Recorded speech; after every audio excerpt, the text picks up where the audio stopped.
Assalamualaikum warahmatullahi wabarakatuh. Selamat pagi anak-anak.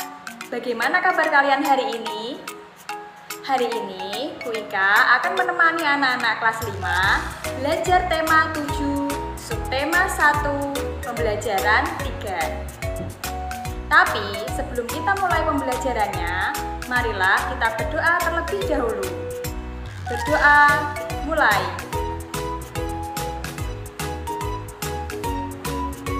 Berdoa selesai. Adapun tujuan pembelajaran kita hari ini sebagai berikut.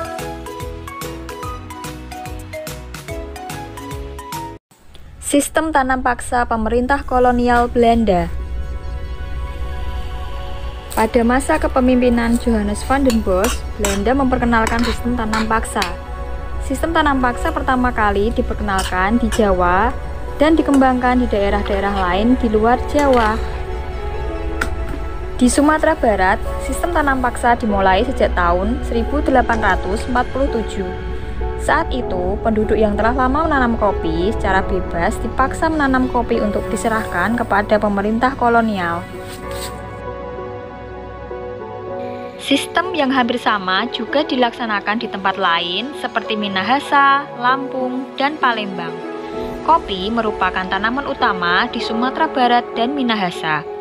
Adapun lada merupakan tanaman utama di Lampung dan Palembang. Di Minahasa, kebijakan yang sama kemudian juga berlaku pada tanaman kelapa. Pelaksanaan tanam paksa banyak terjadi penyimpangan, di antaranya sebagai berikut. 1. Jatah tanah untuk tanaman ekspor melebihi 1/5 tanah garapan, apalagi jika tanahnya subur. 2.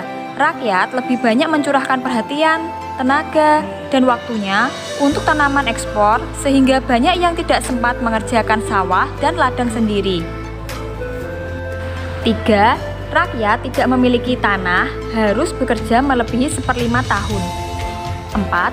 Waktu pelaksanaan tanam paksa ternyata melebihi waktu tanam padi atau 3 bulan sebab tanaman-tanaman perkebunan memerlukan perawatan terus-menerus.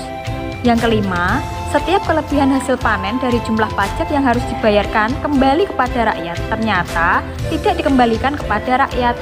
Yang keenam, kegagalan panen tanaman wajib menjadi tanggung jawab rakyat atau petani. Adanya penyimpangan-penyimpangan pelaksanaan tanam paksa membawa akibat yang memberatkan rakyat Indonesia. Akibat penyimpangan pelaksanaan tanam paksa tersebut antara lain, banyak tanah terbengkalai sehingga panen gagal, rakyat makin menderita, wabah penyakit merajalela, bahaya kelaparan melanda Cirebon, dan memaksa rakyat mengungsi ke daerah lain untuk menyelamatkan diri. Kelaparan hebat juga terjadi di Grobogan yang mengakibatkan banyak kematian sehingga jumlah penduduk menurun tajam. Tanam paksa yang diterapkan Belanda di Indonesia ternyata mengakibatkan aksi penentangan. Berkat adanya kecaman dari berbagai pihak, akhirnya pemerintah Belanda menghapus tanam paksa secara bertahap. Salah satu tokoh Belanda yang menentang sistem tanam paksa adalah Douwe Dekker dengan nama samaran Multatuli. Dia menentang tanam paksa dengan mengarang buku berjudul Max Havelaar. Edward Douwe Dekker mengajukan tuntutan kepada pemerintah kolonial Belanda untuk lebih memperhatikan kehidupan bangsa Indonesia, karena kejayaan negeri Belanda itu merupakan hasil tetesan keringat rakyat Indonesia. Dia mengusulkan langkah-langkah untuk membalas budi baik bangsa Indonesia. Langkah-langkah tersebut adalah sebagai berikut. Yang pertama, pendidikan atau edukasi. Yang kedua, membangun saluran pengairan atau irigasi. Yang ketiga, memindahkan penduduk dari daerah yang padat ke daerah yang jarang penduduknya atau transmigrasi. Menjelang kedatangan bangsa Eropa, masyarakat di wilayah Nusantara hidup dengan tentram di bawah kekuasaan raja-raja. Kedatangan bangsa-bangsa Eropa di Indonesia mula-mula disambut baik oleh bangsa Indonesia. Namun, lama-kelamaan rakyat Indonesia mengadakan perlawanan karena niat jahat bangsa-bangsa Eropa itu mulai terkuak dan diketahui oleh bangsa Indonesia. Perlawanan-perlawanan yang dilakukan rakyat Indonesia disebabkan orang-orang Barat ingin memaksakan monopoli perdagangan dan berusaha mencampuri urusan kerajaan-kerajaan di Indonesia. Setelah Malaka dapat dikuasai oleh Portugis pada tahun 1511, terjadilah persaingan dagang antara pedagang-pedagang Portugis dan pedagang di Nusantara. Portugis ingin selalu menguasai perdagangan, maka terjadilah perlawanan-perlawanan terhadap Portugis. Perlawanan tersebut antara lain sebagai berikut. Yang pertama, perlawanan dari Sultan Ali Mughayat Shah pada tahun 1514 sampai 1528 berhasil membebaskan Aceh dari upaya penguasaan bangsa Portugis. Yang kedua, Sultan Alauddin Riayat Shah tahun 1537 sampai 1568 berani menentang dan mengusir Portugis yang bersekutu dengan Johor. Yang ketiga, Sultan Iskandar Muda pada tahun 1607 sampai 1636. Yang kedua, di Ternate. Pada awalnya, Portugis diterima dengan baik oleh raja setempat dan diizinkan mendirikan benteng.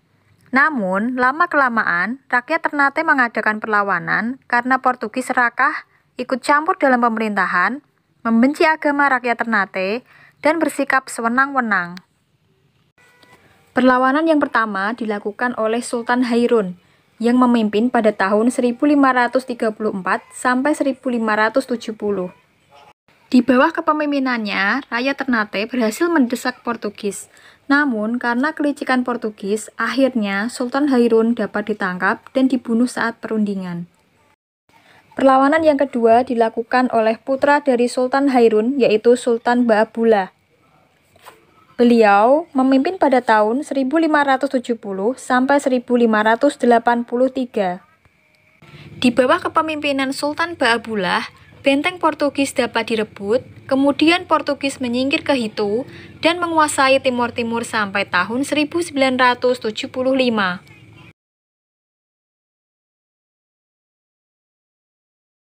Tidak hanya perlawanan terhadap Portugis, perlawanan juga dilakukan terhadap Belanda yang terjadi di berbagai wilayah di Indonesia. Yang pertama ada Sisingamangaraja yang memimpin perlawanan di daerah Sumatera Utara. Yang kedua, perlawanan dari Sultan Ageng Tirtayasa yang memimpin di daerah Banten. Yang ketiga, ada perlawanan dari Pangeran Diponegoro yang memimpin perlawanan dari daerah Yogyakarta. Yang keempat, ada Sultan Hasanuddin yang memimpin perlawanan di daerah Makassar. Yang kelima, ada Pangeran Antasari yang memimpin perlawanan di daerah Banjarmasin, Kalimantan Selatan. Yang keenam, ada perlawanan dari Patimura yang berasal dari daerah Maluku. Yang ketujuh, ada Silas Papare yang memimpin perlawanan di daerah Papua. Perlawanan terhadap para penjajah di berbagai daerah banyak mengalami kegagalan. Salah satu sebabnya adalah perlawanan yang dilakukan masih bersifat kedaerahan dan secara sendiri-sendiri. Dengan demikian, perlawanan itu tidak akan kuat dan mudah diadu domba oleh penjajah. Negara kita sangat luas wilayahnya dan beragam pula sosial budayanya. Seandainya setiap daerah, suku, dan golongan bersatu padu melawan penjajah, niscaya penjajah dapat kita usir sejak dahulu kala. Faktor yang mempengaruhi keberagaman bangsa Indonesia, yang pertama adalah faktor keturunan. Faktor keturunan ini dibagi menjadi ras dan suku yang ada di Indonesia. Faktor yang kedua yaitu perbedaan kondisi geografis. Perbedaan kondisi geografis berdampak pada munculnya berbagai ragam mata pencaharian. Contohnya, perikanan, pertanian, kehutanan, dan perdagangan. Faktor yang ketiga yaitu pengaruh kebudayaan luar. Bangsa Indonesia adalah contoh bangsa yang terbuka. Keterbukaan ini dapat dilihat dari besarnya pengaruh asing dalam membentuk keberagaman masyarakat di seluruh wilayah Indonesia. Pengaruh asing yang pertama yaitu ketika orang-orang dari India, Cina, dan Arab, serta kemudian disusul oleh orang-orang dari Eropa. Bangsa-bangsa tersebut datang dengan membawa kebudayaan yang beraneka ragam. Dari pembelajaran kita hari ini dapat ditarik kesimpulan sebagai berikut. Yang pertama, sistem tanam paksa membawa dampak negatif dan positif bagi bangsa Indonesia. Dampak negatifnya yaitu rakyat menderita karena terjadi kelaparan di mana-mana. Sedangkan dampak positifnya, yang pertama, majunya bidang pendidikan, dibangunnya sarana irigasi, dan diadakannya transmigrasi. Kesimpulan berikutnya yaitu perlawanan bangsa Indonesia terhadap pemerintah Portugis terjadi di Aceh dan Ternate. Sedangkan perlawanan bangsa Indonesia terhadap pemerintah Belanda terjadi hampir merata di seluruh tanah air. Kesimpulan yang terakhir, keragaman suku yang ada di Indonesia berupa bahasa, adat istiadat, serta budaya. Demikian pembelajaran kita hari ini, semoga bermanfaat. Wassalamualaikum warahmatullahi wabarakatuh.